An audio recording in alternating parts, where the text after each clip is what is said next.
Assalamualaikum warahmatullahi wabarakatuh. Halo semuanya, perkenalkan kami dari kelompok 2 ingin menyampaikan materi perpajakan tentang ketentuan umum dan tata cara perpajakan.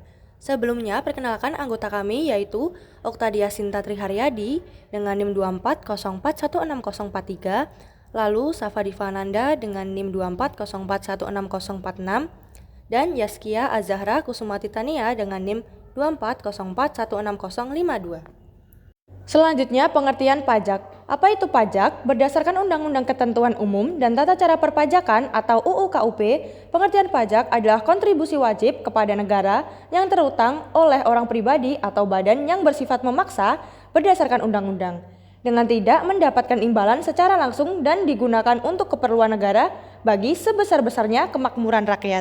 Lalu ada jenis pajak yaitu pajak penghasilan atau PPH, pajak pertambahan nilai atau PPN, pajak penjualan barang mewah atau PPNBM, lalu ada bea materai, PBB perkebunan, perhutanan, dan pertambangan. Selanjutnya pajak restoran, pajak hiburan, pajak kendaraan bermotor, BPHTB, PBB perdesaan dan perkantoran, dan pajak daerah lainnya. Selanjutnya ada pembayaran pajak. Pembayaran dan penyetoran pajak dilakukan dengan menggunakan syarat setoran pajak atau sarana administrasi lain yang disamakan dengan SSP. SSP atau sarana administrasi lain dinyatakan sah apabila telah divalidasi dengan nomor transaksi penerimaan negara. Khusus untuk pemindahan bukuan, bukti PPK dinyatakan sah apabila telah ditandatangani oleh pejabat yang berwenang untuk menerbitkan bukti PPK. Pembayaran yang dilakukan sebagai pelunasan kewajiban sesuai dengan tanggal bayar yang tertera pada BPN atau tanggal berdasarkan validasi MPN. Selanjutnya ada pelaporan pajak. Cara melaporkan pajak kini lebih mudah dengan layanan digital dari Direktur Jenderal Pajak atau DJP.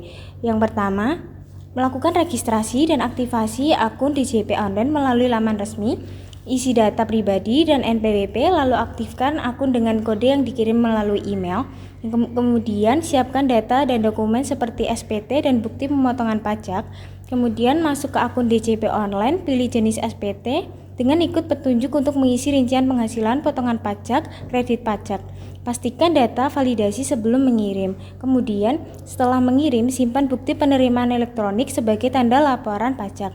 Yang terakhir, pantau status pelaporan dan lakukan pembayaran jika ada kewajiban tambahan. Selanjutnya, sanksi administrasi pajak. Yang pertama, terdapat sanksi berupa denda, yaitu ada pasal 7 ayat 1, SPT terlambat disampaikan, pasal 8 ayat 3, pembetulan sendiri dan belum disidik, pasal 14 ayat 4, pengusaha yang telah dikukuhkan sebagai PKP tetapi tidak membuat faktur pajak atau membuat faktur pajak tetapi tidak tepat waktu. Lalu ada sanksi berupa bunga, terdapat pada pasal 8 ayat 2 dan 2A, berbunyi pembetulan SPT masa dan tahunan, pasal 9 ayat 2A dan 2B, keterlambatan pembayaran pajak masa tahunan, pasal 13 ayat 2, kekurangan pembayaran pajak dalam SKPKB. Lalu ada sanksi berupa kenaikan, yaitu pasal 8 ayat 5 yang berbunyi pengungkapan ketidakbenaran SPT sebelum terbitnya SKP. Pasal 13 ayat 3 pajak pertambahan nilai barang dan jasa dan pajak penjualan atas barang mewah yang tidak atau kurang dibayar. Pasal 15 ayat 2 kekurangan pajak pada SKP KBT.